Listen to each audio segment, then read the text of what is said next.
Agradeço a Deus pelo grande privilégio e responsabilidade de poder nessa noite desfrutar de alguns momentos para compartilhar a sua palavra. Parabenizo também a campanha evangelizadora pelo grande trabalho desenvolvido, cujo progresso e crescimento da igreja sinaliza para esse trabalho, confirma esse trabalho.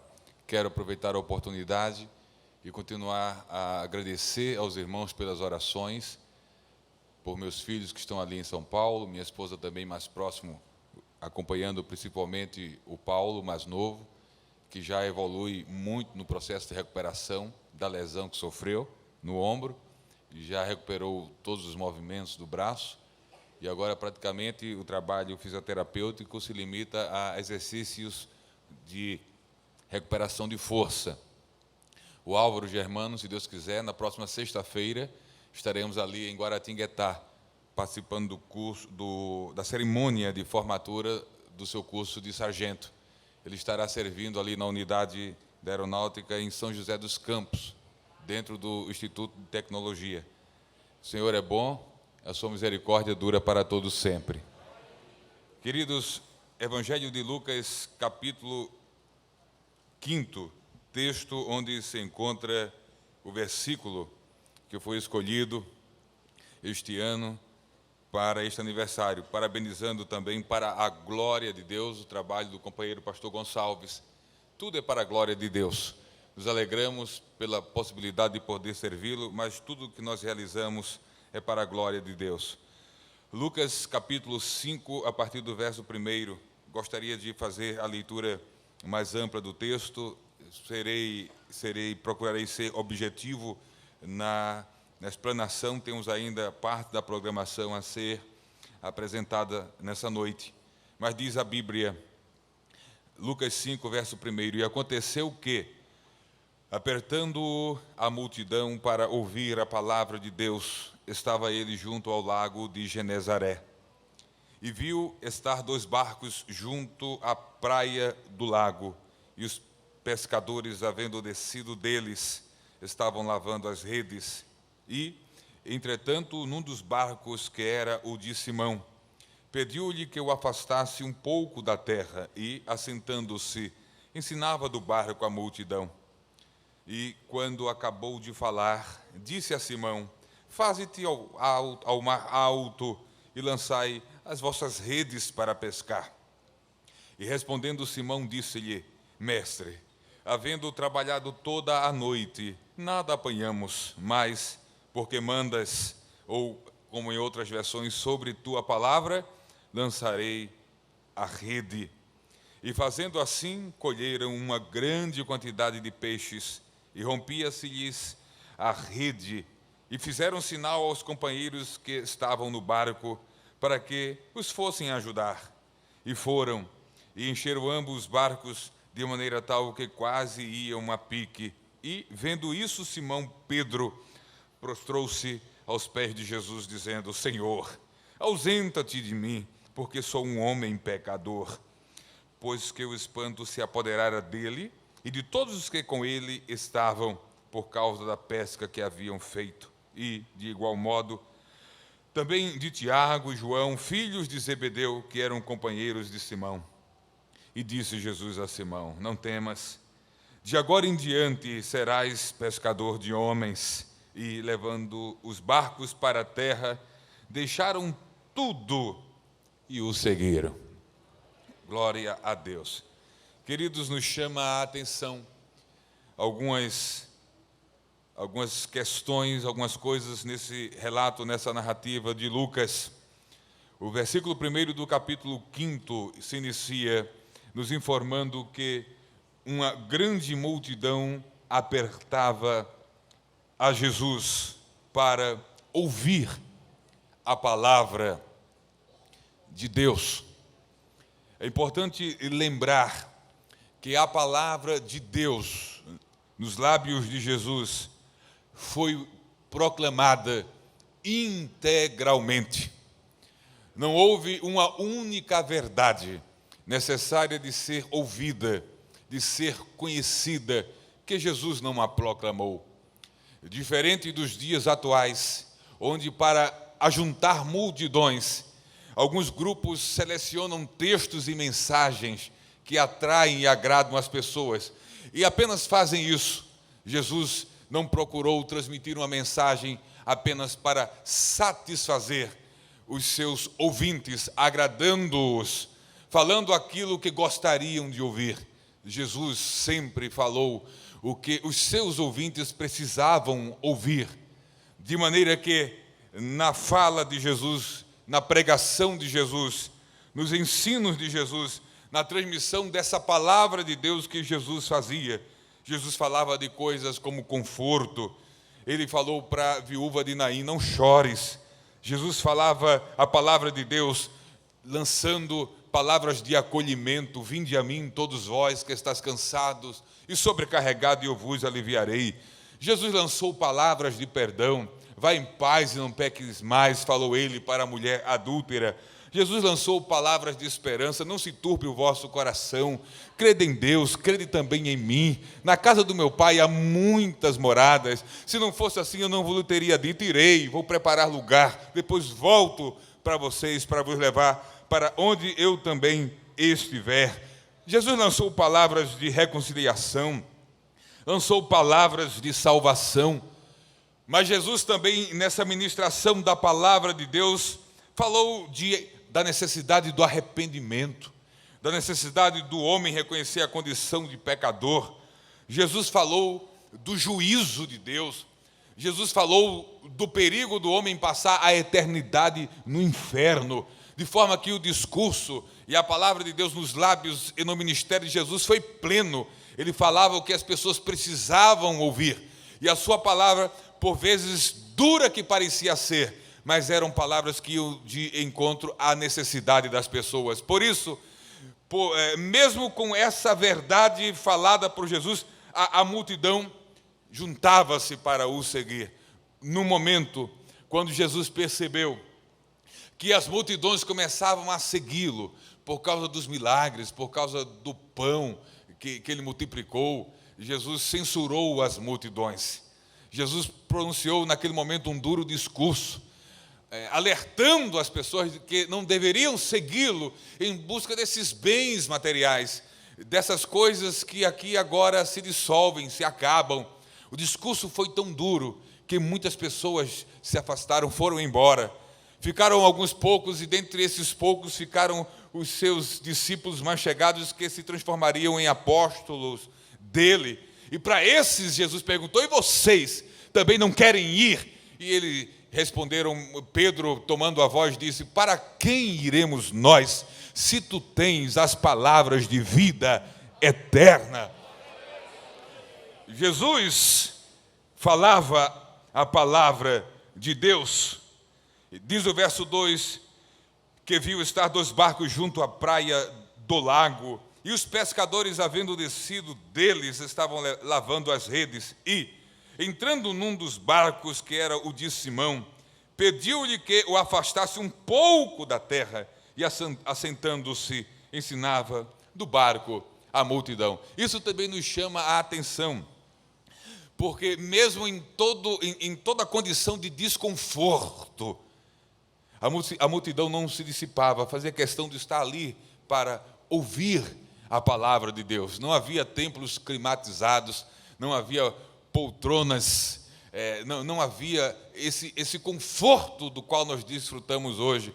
Naquele momento, naquele episódio, havia um barquinho que Jesus afasta um pouco para o mar, a multidão se coloca em terra naquele amanhecer de sol já quente no Oriente, mas não abandona, porque a multidão tem sede da palavra de Deus. A grande e sempre maior necessidade das pessoas nunca será o conforto. A maior necessidade das pessoas sempre será ouvir uma palavra na unção e no poder do Espírito, uma palavra não apenas que massageie o seu ego, mas uma palavra que traga a verdade, o perigo que correm aqueles que não desejam ouvir o Evangelho de Jesus, que não atentam para a sua condição de pecador e desprezam o risco que correm em relação à eternidade. A multidão ainda permanecia com ele, mas agora Jesus termina de falar.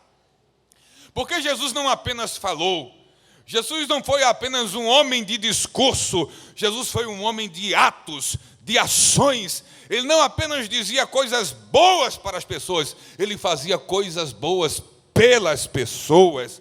E Jesus ali na praia, como grande observador que sempre foi, ele percebeu que aqueles pescadores tristes, angustiados, frustrados, chegavam da grande noite. Não foi tão grande porque a pescaria não foi um sucesso, foi grande apenas por sua extensão, porque parece-nos que no sofrimento o tempo é mais prolongado. A bênção, a alegria parece que dura pouco, mas o sofrimento sempre parece ser algo mais prolongado. Foi uma grande ou duradoura noite, mas naquela manhã, ao chegar na praia, os pescadores se depararam com Jesus ministrando, mas ele fecha a sua palavra, ele conclui o seu ensino, e agora a partir do verso 4, ele dirige-se a Simão e diz a Simão: Simão, faze-te ao mar alto e lançai as vossas redes para pescar. Ele não sugere, ele dá uma ordem, e diz o verso 5, e respondendo Simão, disse-lhe: mestre, havendo trabalhado toda a noite, nada apanhamos. Mas Simão foi feliz, porque não parou aí. Simão termina o texto, a conversa, dizendo: mas, contudo, porque mandas sobre a tua palavra, nós lançaremos a rede. E diz o verso 6, que fazendo assim, obedecendo a palavra de Jesus, um grande milagre aconteceu. Eles colheram uma grande quantidade de peixes, de forma que a rede se rompia. Estava a pensar nesse grande milagre. Nesse milagre onde, no lugar onde não parecia que aconteceria algo, aconteceu. No lugar onde parecia que as coisas continuariam como foi toda a noite, o quadro mudou. De onde vieram aqueles peixes?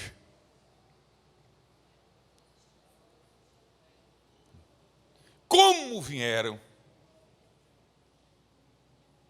Essas coisas não devem nos incomodar, porque o fato é que eles vieram.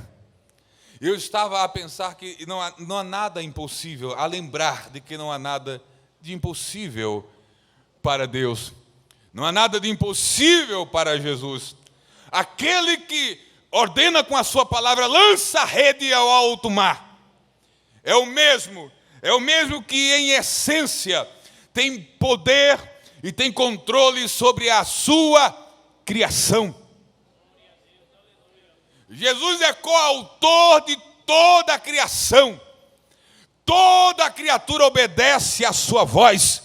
A palavra de Jesus é a mesma palavra que em essência mandou um grande peixe socorrer Jonas do afogamento e reconduzi-lo na direção que ele assim determinava. De onde veio o grande peixe que salvou a Jonas? Eu não sei, você também não sabe, mas ele veio debaixo da obediência daquele que é Senhor sobre tudo e sobre todos. E o grande peixe tragou a Jonas e o conduziu para o lugar que o Senhor tinha determinado. Porque Jesus é Senhor sobre a criação, sobre toda a criatura. De onde vinham os corvos que alimentavam Elias? Eu não sei, mas vinham porque o Senhor assim o determinou. Como pôde leões famintos, como foi possível leões famintos ficarem fastiosos com um homem jogado dentro da cova? Eu não sei, mas Senhor, o nosso Senhor é Senhor também sobre os leões, porque Ele é Senhor sobre a sua criação. Ele ordena e determina, e homens e animais obedecem à sua voz. E naquela manhã, nas margens das praias da Galileia, os cardumes ouviram a voz do Senhor. Aleluia. Aleluia. Quando o Senhor ordena, Não são os pescadores que vão na direção dos peixes, são os peixes que vêm na direção dos pescadores. Só é fazer a sua parte, só é obedecer à direção de Jesus e deixar que os peixes virão. Eu quero abrir um parêntese para contar um breve testemunho que tem a ver com esse aniversário. E já caminham para concluir aquilo que o Senhor tem nos entregue nessa manhã. No ano de 1918, quando Joel Carlson chega a Pernambuco, enviado pela igreja em Belém do Pará. Ele trabalha aqui há alguns meses e resolve visitar o estado da Paraíba e do Rio Grande do Norte. Ele percebe, Emílio Conde e Isael Araújo, historiadores, narram isso em suas obras. E ele percebe que havia uma diferença entre a Paraíba, Rio Grande do Norte e Pernambuco. Porque lá na Paraíba e no Rio Grande do Norte, as pessoas estavam mais abertas para o Evangelho do que aqui em Pernambuco. E ele chega, diz os historiadores, a balançar-se no sentido de sair de Pernambuco e ir trabalhar na Paraíba e no Rio Grande do Norte. É quando um irmão, onde acontecia cultos na casa dele, chamado João Ribeiro, diz: não faça isso. Não vá, porque aqui, nesse estado, o Senhor ainda há de fazer uma grande obra. E sabe o que acontece? Ele fica. E sabe o resultado disso? É que a igreja em Pernambuco, a Assembleia de Deus em Pernambuco, no estado de Pernambuco, é hoje uma das maiores igrejas no Brasil. Para a glória de Deus, por causa do trabalho de evangelização. Todas as vezes que o Senhor nos ordena lançar a rede, fazer a obra, não importa onde, por mais que o terreno pareça duro, por mais que o solo seja seco, é só lançar a rede, é só lançar a semente e deixar que o Senhor fará todas as coisas. Aleluia. O grande milagre aconteceu. E quando o grande milagre aconteceu, o versículo 8 do capítulo 5 do Evangelho de Lucas nos lança luzes sobre algo que também para nós nessa noite traz um aprendizado. Diz o verso 8: e vendo isso, Simão Pedro prostrou-se aos pés de Jesus.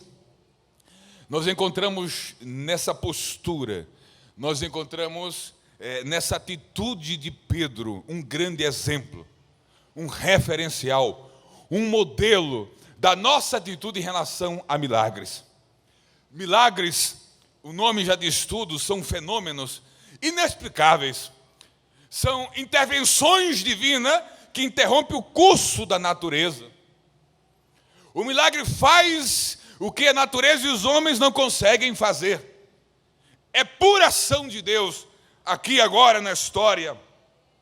Só que milagres por grandiosos, milagres por fenomenais, milagres por espetaculares, milagres por fantásticos que sejam, não são eventos para serem simplesmente contemplados e admirados.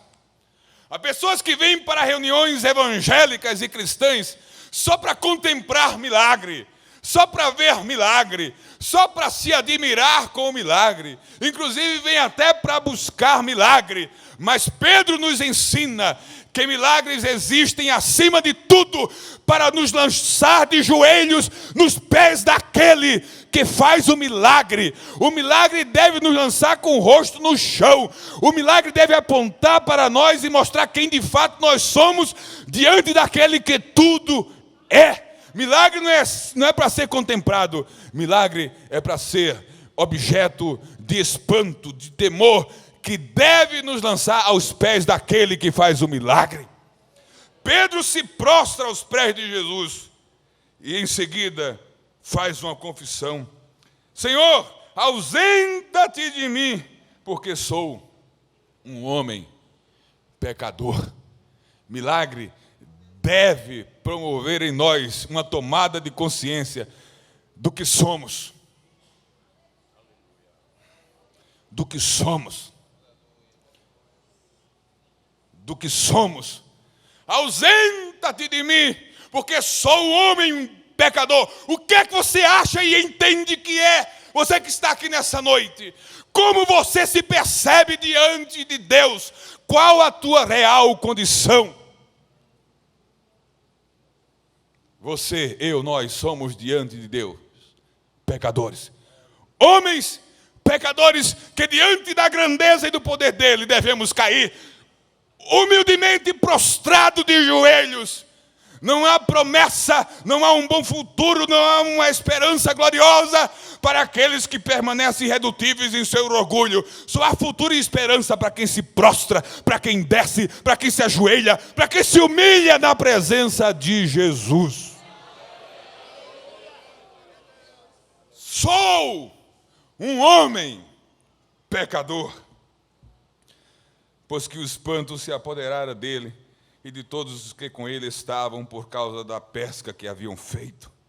E de igual modo também de Tiago e João, filho de Zebedeu, que eram companheiros de Simão. E disse Jesus a Simão: não se assombre, não tenha medo. De agora em diante serás pescador de homens. Apesar de você ser quem é, tornarei você não apenas um novo homem, mas farei algo grande na sua vida. Pedro, não é uma possibilidade, é uma realidade. Serás pescador de homens, serás porque eu decidi que você será. Serás porque eu escolhi para que você seja. Serás porque quando eu determino, eu tenho um poder de determinar e de fazer cumprir o que determino. Serás porque desde o ventre da tua mãe te escolhi para ser. Serás porque nos tempos eternos isso foi decidido pelo Pai, pelo Filho e pelo Espírito Santo. Serás. Aleluia. Aleluia. E levando os barcos para a terra, deixaram tudo e o seguiram. O chamado, o convite, a bênção, a esperança, o perdão, a vida eterna, a oportunidade e a possibilidade de poder servi-lo, é para aqueles que estão dispostos, que se dispõem a deixar tudo, quando é preciso deixar tudo. Discípulos de Jesus, servos de Jesus, são pessoas que um dia reconheceram quem são, entenderam o chamado, aceitaram o chamado e se disporam a deixar tudo. Quem não está disposto a deixar tudo por Deus, não pode receber tudo de Deus. Que Deus continue nos abençoando em nome de Jesus.